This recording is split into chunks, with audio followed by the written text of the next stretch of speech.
सही नींद तो जो है वो रात 10 बजे से लेकर 2 बजे तक है। 4 घंटे जो नींद अगर वो ले ली जाए, हम सोते 2 बजे। हाँ, तो उससे आपकी डीप स्लीप तक पहुंच जाते हैं आप। ये 4 घंटे बड़े अच्छे, 10 से 2।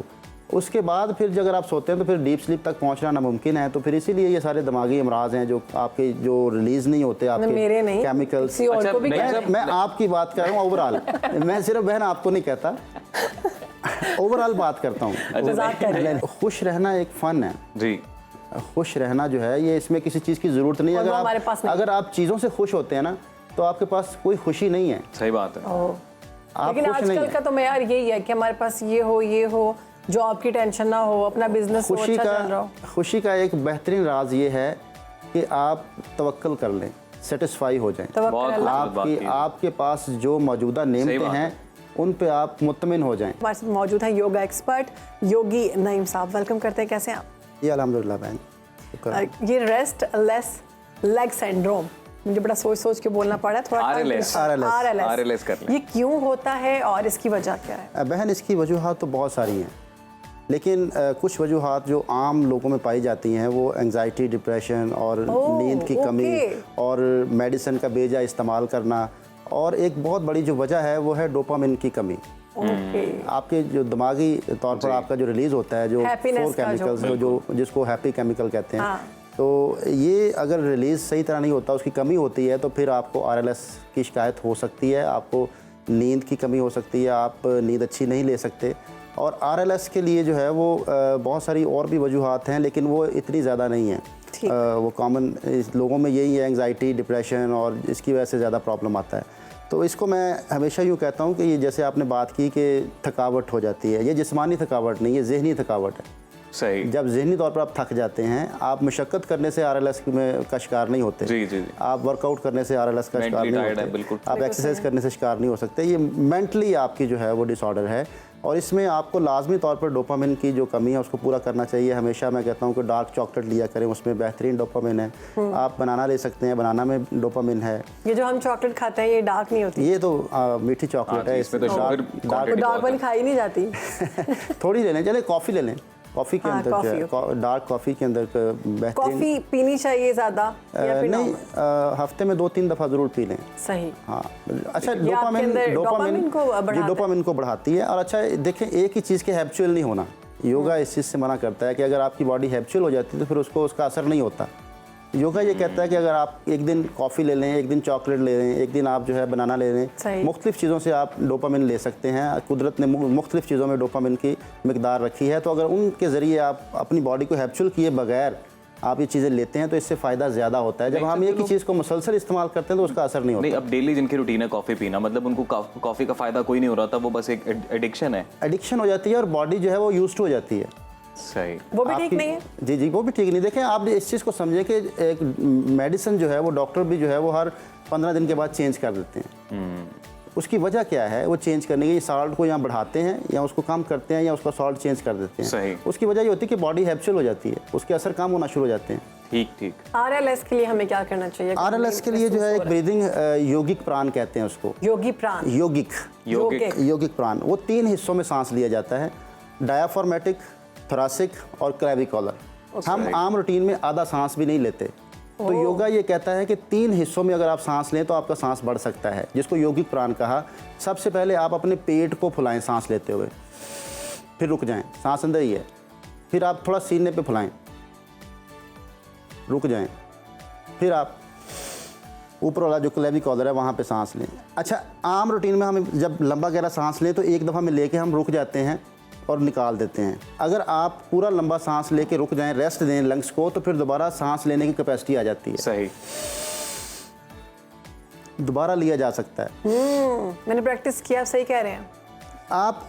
आधी सांस भी नहीं लेते, जिसकी वजह से फिर ये RLS का प्रॉब्लम आता है। अगर आप इसको 3 हिस्सों में सांस को लेना शुरू कर दें और इसी तरह फिर निकालें। जब आप सांस निकालें तो पहले क्लेविकुलर से निकालें, फिर थोरैसिक से, और फिर आप रुक के फिर डायाफ्राम को, पेट को अंदर दबाते हुए, इसी तरह सांस को निकालते हुए भी वक्फा पैदा करेंगे ना 1 सेकंड का, तो आपका सांस ज़्यादा निकलेगा। सांस को लेना भी ज़्यादा है, निकालना भी ज़्यादा है। ऑक्सीजन की आपके ब्रेन में जब कमी हो जाती है तो फिर RLS की शिकायत तो होगी। ऑक्सीजन को आपने पूरा रखना है, ऑक्सीजन अपनी जो है वो अपने जब आपको ये हो रहा है तो आपने ये ब्रीदिंग करनी है। ये लेटे हुए भी कर सकते हैं, रात सोने से पहले भी कर सकते हैं। ठीक है। इससे नींद बड़ी अच्छी आती है, पुरसुकून नींद आती है। एक तो आप कॉन्सेंट्रेशन अपने जिस्म के ऊपर ले आते हैं, अपने साथ अटैच होना शुरू हो जाते हैं। आज का इंसान अपने आप से बिछड़ा हुआ है। लेकिन जब हम ये करते हैं तो हमारा साथ वाला पार्टनर पूछता है रे इतने गहरे सांस क्यों ले रही हो? ये बड़ा आसानी से भी हो सकता है, लाजमी नहीं कि आपने शोर करना है। मैं अभी आपके सामने बिल्कुल साउंडलेस ब्रीदिंग करूंगा। आप तो माशाल्लाह योगी साहब एक्सपर्ट हैं काफी, आप तो बड़ा लंबा सांस रोक लेते हैं। पड़ेगी। साउंडलेस ब्रीदिंग भी हो सकती है, वो गले से महसूस होता है, उसको गले में आपने फील करते हुए नाक पे। हम अक्सर नाक को एम यूज़ करते हैं। नाक का सिर्फ ये कैविटी है, आपकी सांस का रास्ता है। कितनी दफ़ा रिपीट करना है इस ब्रीदिंग एक्सरसाइज को दिन में? इसको आप दिन में किसी भी वक्त कर सकते हैं, और जब आप खाली पेट हों उसको ज़्यादा करें। ओके, सही है। ज़्यादा करें इसको खाली पेट में, क्योंकि आपका पेट जब भरा होता है तो फिर आपको लंबा सांस नहीं लिया जाता। सही। एक तो ये है, और एक मुद्रा है जिसको मतंगी मुद्रा कहते हैं। मतंगी मुद्रा। मतंगी मुद्रा वो टेंशन और डिप्रेशन के लिए होता है। जी जी, टेंशन डिप्रेशन मतंजन से भी ठीक हो जाता है। मतंजन का सुबह नाम ले लिया जाए, ट्राइग्लिसराइड हो जाएगा उससे। Folic acid, Matangi, uric acid बढ़ता है। जी जी, ये एंजाइटी के लिए, और ये खासकर आरएलएस में बड़ा काम करता है। इससे नींद पुरसुकून आती है। बड़ी उंगली को जो है वो आपने इंटरलॉक इस तरह करना है हाथों को कि बड़ी उंगली आपने सीधी करके दोनों मिला लेनी है। सही। बाकी इंटरलॉक, बाकी उंगलियां फोल्ड कर लें। अच्छा। सिर्फ बड़ी उंगली को आपने मिलाना है। सही। जी जी, जिस तरह हम आम रूटीन में इंटरलॉक करते हैं, जी जी, आपने सिर्फ बड़ी उंगली को खोल लेना है और आपस में उसको पोर को मिला लेना है। पूरी उंगली आपकी टच हो या पोर मिल जाए तो ये भी काफ़ी है। तो ये मतंगी मुद्रा जो है ये बेस्ट मुद्रा है आरएलएस जिनको प्रॉब्लम है। बचपन में हम ऐसे करके वो बनाते थे गन, जेम्स बॉन्ड।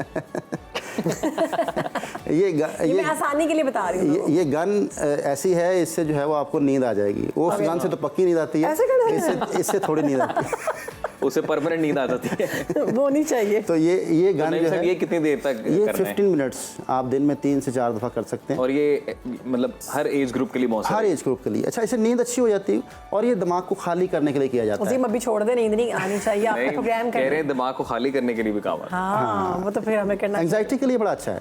अच्छा जी, एंजाइटी के लिए। अच्छा, फिर अगर आप रात सोने से पहले आप ऐसे लेटें दीवार के साथ कि आपकी लेग्स 90 डिग्री पे सीधी दीवार के साथ हो जाए। बड़ी अच्छी एक्सरसाइज है। हाँ, दीवार के साथ 90 डिग्री पे रोक लें, इससे भी फ़ायदा होता है। रात को सोने से पहले 5-10 मिनट के लिए आप सिर्फ टांगें सीधी कर लें, और फिर बेड पे लेटे हुए अक्सर पाँव ऐसे हिलाते हैं ना लोग, इससे ज़्यादा बेहतर चीज़ जो आरएलएस के लिए है वो सिर्फ उंगलियों को हिलाना है, पैरों की उंगलियां, टोज, सिर्फ जी टोज, सिर्फ टोज की मूवमेंट करें। पाँव पूरे आप एंकल जॉइंट की मूवमेंट ना करें।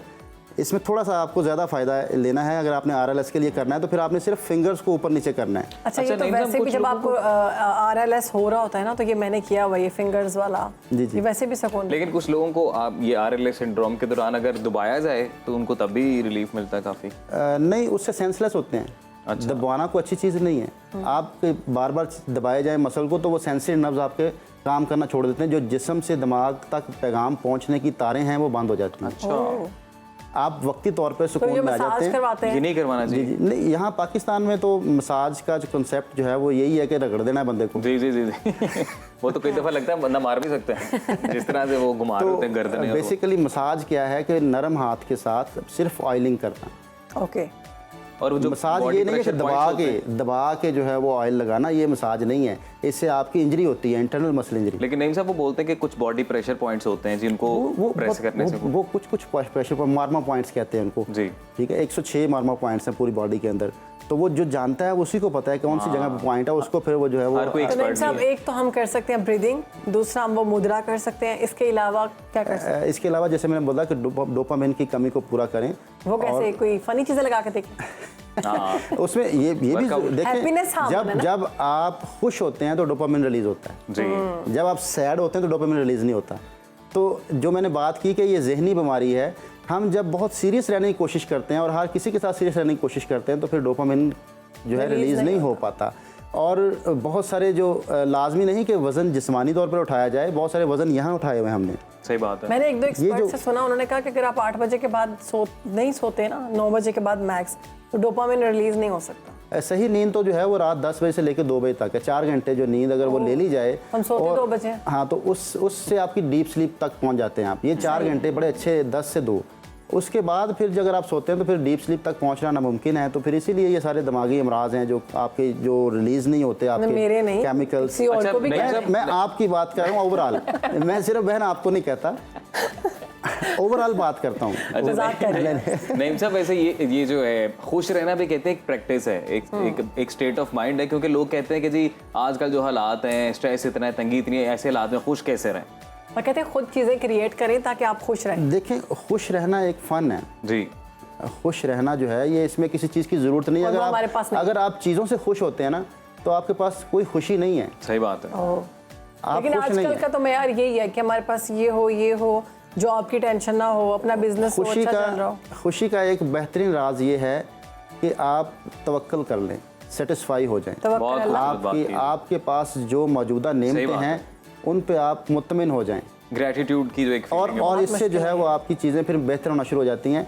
जब हम कंपैरिजन करते हैं, जब हम लोगों से मुकाबला करते हैं चीज़ों का, तो उसी से फिर प्रॉब्लम है। उसी से फिर आप अनहैप्पी होते हैं, किसी की अच्छी चीज़ें देख के या किसी की तरक्की को देख के जब आप कोशिश करते हैं, जेलसी और हसद करते हैं, तो फिर और दीन ने, इस्लाम ने सबसे ज़्यादा हसद पे कहा है कि आप हसद ना करें किसी से, ये सारी चीज़ें, तो आप कभी भी जो है वो नाखुश नहीं हो सकते। जो मौजूद है ये बहुत सारों के पास नहीं है। अगर आप इस तरफ आ जाएं, जो मेरे पास मौजूद है ये बहुत सारों के पास नहीं है। कि जो आपको इस वक्त मिला हुआ, ये किसी का ड्रीम हो सकता है, ये किसी का ख्वाब हो सकता है। इसको इस तरह से परवरदिगार का शुक्र अदा करें और इसकी नेमतों पर तवक्कुल। बड़ी खूबसूरत नईम साहब में बात की, क्योंकि ये सबसे मुश्किल है प्रैक्टिस करना, और अगर आप एक दफा कर लेंगे।